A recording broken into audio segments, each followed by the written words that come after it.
সন্তানের জন্য হারিয়ে ফেলা জীবন। এই ধরুন, ঘুম, শান্তি, আরাম সবই একদিন ফিরে আসবে, শুধু সন্তানের শৈশবটা আর ফিরে আসবে না।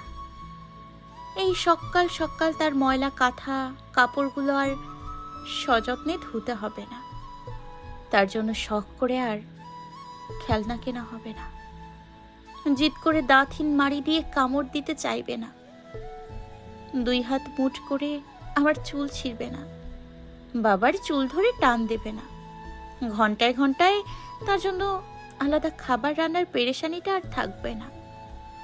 ছড়িয়ে ছিটিয়ে থাকা খেলনাগুলো গোছানোর কাজ আর পাবো না।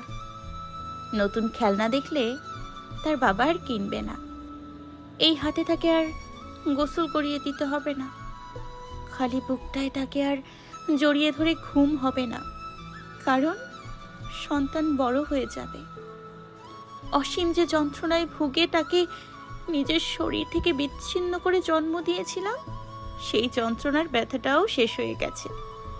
কাটা ছেঁড়া সেলাই হওয়া শরীরটা নিয়ে এই দুই হাতে তাকে প্রথমবার জড়িয়ে ধরেছিলাম, সেই দিনও গত হয়ে গেছে। এইভাবে কত শত দিন, কাল, মাস, বছর পেরিয়ে যাবে।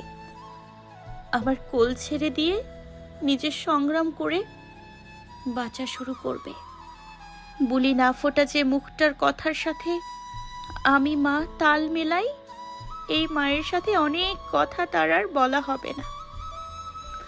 মিস করব, ভীষণ মিস করব। এই আমাদের তখন তাকে নিয়ে থাকা সকল ব্যস্ততাকে ছুটি দিতে হবে। সে তার নিজের সাথে ব্যস্ত হয়ে যাবে বলে। যে শৈশব তার স্মৃতিতে থাকবে না, তার সেই শৈশব আমাদের স্মৃতি জুড়ে থাকবে।